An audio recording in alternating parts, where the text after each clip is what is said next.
Mes amis, bien le bonjour. Une nouvelle absolument extraordinaire qui nous vient d'Allemagne, qui vient d'annoncer à l'Union européenne que, comme les accords de Schengen l'y autorisent, elle va introduire les contrôles terrestres à ses frontières pendant une période de 6 mois à partir du 16 septembre. Alors que s'est-il passé et que risque-t-il de se passer? Parce que les pays autour, il y a de nombreux pays qui entourent l'Allemagne, et beaucoup d'entre eux, en particulier la Pologne et la République tchèque, ne sont pas contents du tout que l'Allemagne introduise des contrôles à ses frontières. Et pourquoi cela?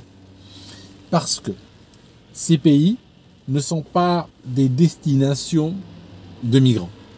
Ils sont des pays de passage, des pays de transit, comme on dit. Pourquoi? Parce que tout simplement, l'immigration qui vient d'Afghanistan, qui vient de Syrie, qui vient de plein d'endroits en Afrique, eh bien, fait son benchmarking. Ils ne vont pas aller dans des pays comme la Pologne, qui ne leur offrent pas des conditions et des perspectives intéressantes. Ils préfèrent aller dans un pays riche, comme l'Allemagne par exemple, qui est une destination extrêmement courue.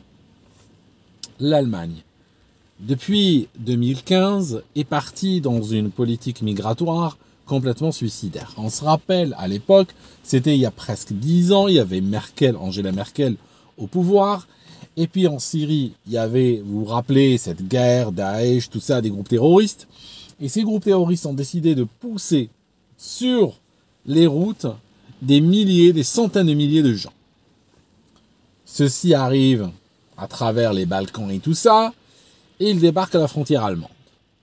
Que fait Angela Merkel? Elle décide d'ouvrir la frontière et accepter tout le monde. Et depuis, le flux est intarissable, avec régulièrement, on se rappelle de l'histoire des agressions à Cologne, et puis plus proche de nous, bien entendu, énormément d'attentats terroristes, même s'ils sont on va dire de faible envergure. On n'est pas en train de parler du Bataclan, mais quand même, régulièrement, un mort par-ci, 2 par-là, 3 par-là, qui font un petit peu un bruit de fond, qui fait partie aujourd'hui de la vie des Allemands. Il ne fait pas partie de la vie de plein de peuples qui ont fait des choix différents, mais chez les Allemands, ça devient une sorte de normalité. Ils vivent avec. Alors, il y a eu la guerre en Ukraine. L'Allemagne, depuis 2022, a décidé d'accepter tous les Ukrainiens qui viennent. Automatiquement, n'importe quel Ukrainien qui vient en Allemagne, il obtient la demande d'asile. Il faut savoir qu'avant 2022, il n'y avait aucune relation privilégiée ou particulière entre l'Allemagne et l'Ukraine. Un Ukrainien, en 2021, s'il voulait visiter l'Allemagne, il fallait qu'il demande un visa, et c'était pas facile à obtenir. Aujourd'hui, s'il arrive à mettre les pieds en Allemagne, automatiquement, il est régularisé, et puis il a le droit de rester à vie, ramener sa famille et tout ça. Ils en ont accepté 1 million. Vous avez bien entendu, ils en ont accepté 1 million. Donc, il y a une explosion de l'immigration en Allemagne. Et c'est une immigration qui est subie, c'est pas une immigration par choix. On a à peu près la même chose au Royaume-Uni. Même si on est une île, on a quand même des gardes-côtes qui sont équipés de bateaux et tout ça, qui leur permettent d'aller jusque dans les eaux territoriales françaises et ramener des migrants qui sont pris en charge par des entreprises privées au Royaume-Uni. Comme on a depuis Tony Blair ce qu'on appelle le PPP, le partenariat entre le privé et le public, ce qui fait que pratiquement l'État délègue de plus en plus de ses responsabilités régaliennes à des entreprises privées qu'il paye. Ces entreprises privées après font du lobbying pour que l'État aille dans certaines directions qui font qu'elles vont recevoir plus d'argent. Donc par exemple, si on a des entreprises privées qui se chargent de l'accueil de migrants, eh bien elles voudront qu'il y ait un maximum de migrants jusqu'à obtenir qu'on donne des ordres à la marine pour aller chercher des gens dans les eaux françaises et les ramener au Royaume-Uni. Vous voyez le truc? On a beaucoup de réfugiés depuis l'Ukraine aussi. On a eu aussi énormément de gens depuis Hong Kong. En fait, là où il y a un problème, on envoie un Premier ministre avec une valise et il dit, voilà, nous on donne des visas. Comme par exemple, il y a eu des propos, hein, n'est-ce pas, pour dire les choses simplement, entre la Chine et Taïwan. On a Boris Johnson, il arrive à Taïwan, il dit, on donne des visas.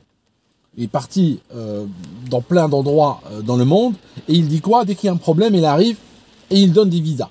Et en fait, on a l'impression, on se rappelle cette chanson un petit peu de Renaud, venez chez moi, c'est petit mais il y a de la place. Donc on se retrouve dans un pays vétuste avec des infrastructures qui sont en train de s'effondrer, avec une inflation, avec des problèmes à tous les niveaux, de la surpopulation à tous les niveaux. Hein, nos autoroutes par exemple, hein, on doit rouler au pas littéralement la plupart du temps. Et qu'est-ce qu'on a? Là où il y a des troubles quelque part dans le monde, allez, venez chez moi, il y a de la place. Alors, je disais en Allemagne, comme dans d'autres endroits, ils ont eu ce qu'ils appellent l'extrême droite. Ça signifie, il y a l'AfD qui est passé récemment. Enfin, ils sont passés, mais ils sont passés, ils sont pas passés, mes amis. Ce que j'aimerais vous dire. J'aimerais vous dire que on est sorti en Europe de manière probablement définitive de l'époque où il fallait gagner les élections pour gouverner. Aujourd'hui, si tu gagnes les élections, ça signifie si tu as une majorité au sein des élections, une majorité de gens qui votent pour toi, n'est-ce pas? C'est bien, symboliquement c'est bien. Tu peux peser sur le débat, tu peux toujours dire oui, nous sommes honorés d'avoir reçu quand même la confiance d'énormément de gens et tout. Mais en pratique, ce sont des partis minoritaires qui dirigent. Hein, vous regardez en France, Macron il est minoritaire. Vous regardez Barnier, il vient de parti qui est minoritaire. Vous regardez chez nous, Keir Starmer, il vient de parti qui a eu une fraction, j'ai pas les chiffres en tête, vous pouvez les chercher, mais je vous assure, c'est des chiffres ahurissants. Vous voyez que des partis qui peuvent avoir potentiellement 30% de l'électorat ne sont pas du tout représentés, alors que des partis qui ont 5% de l'électorat te nomment un Premier ministre et ils ont une majorité absolue. C'est complètement dingue, mais c'est comme ça. D'ailleurs, je vais vous dire un truc, je pense que si on pousse le système à l'absurde, je vais demain créer un parti et je vous dirai, s'il vous plaît, mes amis, ne votez pas pour moi, je vais avoir 0,0 et probablement à 0,0, je deviendrai je sais pas quoi. On a une inversion complète par rapport à ça. Donc, autant l'AfD, il a été plébiscité par un public qui en a ras-le-bol de l'immigration, autant, bon, voilà, il ne va pas diriger. Mais par contre, il pèse sur le débat. Et c'est dans cette direction qu'on voit l'Allemagne partir. Ça signifie qu'aujourd'hui, même si tous les partis allemands ne sont pas d'accord sur ce qui vient de se passer, mais quelque part, c'est une manière à l'establishment politique de, d'une part, prendre acte des élections, mais d'autre part aussi, dans un calcul un peu plus vicieux, on le voit souvent, c'est que vous n'avez pas besoin de voter pour la AfD. On peut faire la même politique, regardez, il n'y a pas besoin. C'est pas... Vous n'êtes pas obligé d'aller jusqu'à voter pour la AfD. Nous, on peut aussi être dur avec l'immigration. Mais en réalité, c'est juste une gesticulation parce que probablement, ils vont le faire pendant quelques mois, puis après, ils vont laisser tomber. C'est peut-être juste pour montrer un petit peu, rouler les mécaniques, c'est tout. En pratique, dans 6 jours, l'Allemagne va rétablir les contrôles à sa frontière. Ça va être plus casse-pied pour les Européens qu'autre chose. De toute manière, l'Allemagne, les frontières, moi je sais qu'il y a des années, des fois je prenais l'Eurostar entre le Thalys, entre Paris et Cologne. Je veux dire, presque dans tous les cas, il y avait les Français qui montaient, ou les Allemands, ou les deux. Et je devais montrer un passeport. Donc pour moi, franchement, c'est peut-être ma tête de rebeu aussi.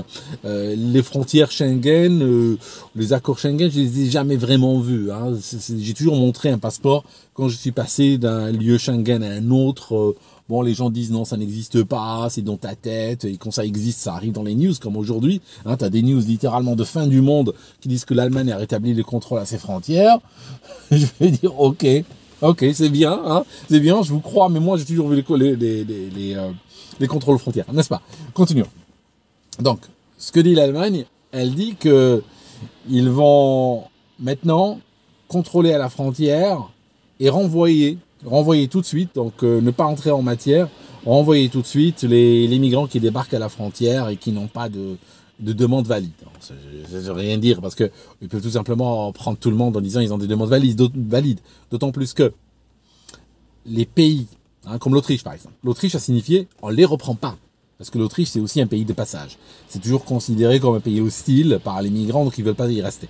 Donc l'Autriche, en tant que pays de passage, laisse les gens rentrer d'un côté puis aller en Allemagne, ça il n'y a pas de souci. Mais par contre, là que l'Allemagne les bloque ou les refuse, l'Autriche ne sont pas contents du tout. Ils disent on les prend pas. Mais en fait, je veux dire, comment tu les prends pas? Ils sont chez toi. Parce que s'ils arrivent à la frontière allemande et ils trouvent une barrière et un policier qui dit halt, je veux dire, ils sont toujours en Autriche. Tu ne peux pas dire tu ne les reprends pas, ils sont chez toi déjà. Il fallait peut-être les empêcher d'entrer à l'autre bout, n'est-ce pas? Donc, en réalité, toute cette histoire absurde va déboucher sur probablement la politique. Il y a un système européen qui est en train d'être, qu'on tente de mettre en place, un système d'asile européen qu'on tente de mettre en place depuis à peu près, allez, bien 25 ans. Hein, ça fait depuis 1999 qu'ils en parlent. Il va entrer en vigueur en 2026. Et ça sera un système où il y aura un petit peu de sport également. Ce système qui se veut plus transparent, plus équilibré, tout ça, en fait, c'est un système redistributif ou distributif. Ça signifie des gens arrivent, seront distribués au sein de l'Union européenne, parce qu'aujourd'hui, des gens débarquent et puis les politiques changent d'un pays à l'autre. Donc là, le système se veut distributif, mais aussi avec des fois des ouvertures assez intéressantes. Par exemple, le nouveau système qui entrera en vigueur en 2026, permettra à certains de faire plusieurs demandes d'asile, de demander l'asile dans plusieurs pays. Vous voyez, comme ça pour maximiser les chances. C'est comme le loto. Tu achètes plusieurs tickets, tu as le droit d'en acheter autant que tu veux. Donc voilà, en réalité, si on veut aller au-delà de toutes ces complexités de l'Union européenne et tout ça, et ce qui est choquant aujourd'hui, c'est que c'est pas la Hongrie qui le fait. La Hongrie récemment, elle a commencé à envoyer les migrants vers, Bruxelles.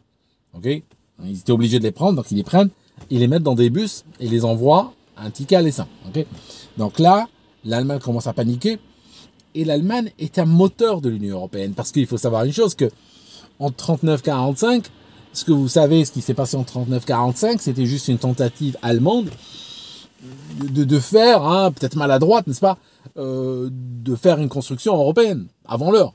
Maintenant, cette construction européenne, par les méthodes allemandes de l'époque, a échoué, mais immédiatement, on a retenté, parce que dès les années 50, en fait, on finit la guerre en 45, on attend un petit peu que la poussière retombe, et dès le début des années 50, on est en train de négocier avec l'Allemagne pour dire, bon, voilà, votre idée n'était pas complètement mauvaise, mais voilà, son application laisse à désirer. Mais nous, Français, nous, Belges, Espagnols, Britanniques, on n'est pas complètement contre l'idée. Dans acte. Aujourd'hui, vous avez une Union européenne qui est en réalité centrée sur l'Allemagne. Et c'est l'Allemagne qui prend cette décision. Donc ça, c'est encore plus important. Ça aurait été un pays, on va dire, entre guillemets, latéral qui l'aurait fait. Ça aurait valu 2 lignes dans un papier, dans une tribune quelque part en page 25. Sauf que là, c'est absolument important que c'est l'Allemagne qui le fait sur le plan symbolique. C'est quand même essentiel. Alors là, mes amis, on va voir comment ça va se faire. Mais la réalité, j'arrête pas de vouloir le dire et j'arrive pas, parce qu'il y a quelqu'un d'autre qui m'interrompt dans ma tête pour dire autre chose. Vous savez, c'est ça le truc. Des fois, tu as plusieurs personnes dans ta tête. C'est un nom épouvantable, ça, dans les livres de psychiatrie ou de psychologie, tu comprends. En fait, on découvre un truc simple, au-delà des complexités de l'histoire de l'Union européenne, de la loi et tout, qu'on ne peut pas vivre sans frontières, en fait. C'est simple. La réalité, c'est juste ça. Sans frontières, t'as pas de pays. C'est aussi simple que ça. En fait, si on est des milliards sur Terre, tu as des pays qui sont tracés.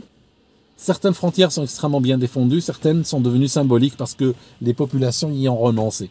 Alors si tu renonces à ton frontière, tu renonces à ta terre, tu renonces à ton pays. D'autres viendront la prendre, cette terre-là.